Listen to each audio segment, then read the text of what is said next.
এই কি অবস্থা! আমরা যারা এই খুলনা থেকে বাইক রাইড করে বান্দরবন বলেন বা চিটাগাং বলেন অথবা কক্সবাজার বলেন এই সাইডটাতে ঘুরতে যাই, তারা ম্যাক্সিমামই আমরা ইউজ করি হচ্ছে গিয়ে ঢাকা মাওয়া হাইওয়েটা।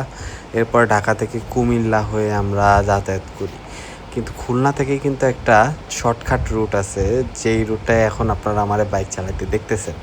এই রুটটা হচ্ছে গিয়ে খুলনা থেকে মাদারীপুর হয়ে শরীয়তপুর হয়ে একটা ফেরি আছে।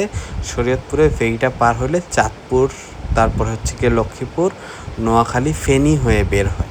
তো আমরা হচ্ছে গিয়েছিলাম এই রোডটা দিয়ে, মাওয়া দিয়ে, হাইওয়ে দিয়ে, কিন্তু ফিরতি পথে ভাবলাম যে এই রোডটা এক্সপ্লোর করি। তো এই যে এখন এই যে রোডটা দিয়ে যাচ্ছি, এইটা হচ্ছে গিয়ে আমরা ফেনী থেকে ঢুকছি।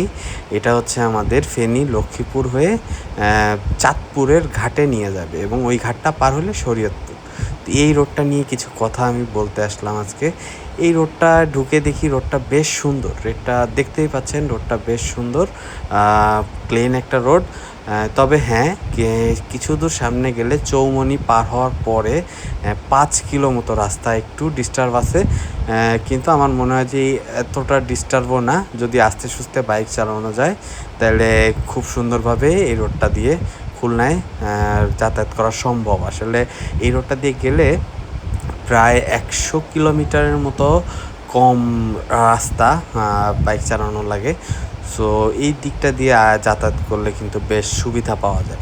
আর হচ্ছে গিয়ে ফেরির বিষয়টা হচ্ছে গিয়ে আমরা ফেরিটা সবসময় চলে, সারা রাতি ফেরিটা চলে। তো ফেরি নিয়েও কোনো সমস্যা নেই। ডিরেক্টলি ঘাটে গেলে হয়তো একটু ওয়েট করা লাগতে পারে, আমাদের লাগছে, আমাদের প্রায় 20 মিনিটের মতো ওয়েট করা লাগছে। তো এরকম একটু ওয়েট করলে আপনারা ফেরিটা পেয়ে যাবেন। আর ফেরির পরে ওই পাশের রাস্তা কেমন কি সেটাও আপনাদের জানাবো। তার জন্য আমার নেক্সট ভিডিওর জন্য ওয়েট করা লাগবে। সো এই ভিডিওটা এই পর্যন্তই। আর দেখতেই পাচ্ছেন আমরা বেশ সুন্দর, বেশ ভালোভাবে এই রুটটায় গাড়ি চালাচ্ছি।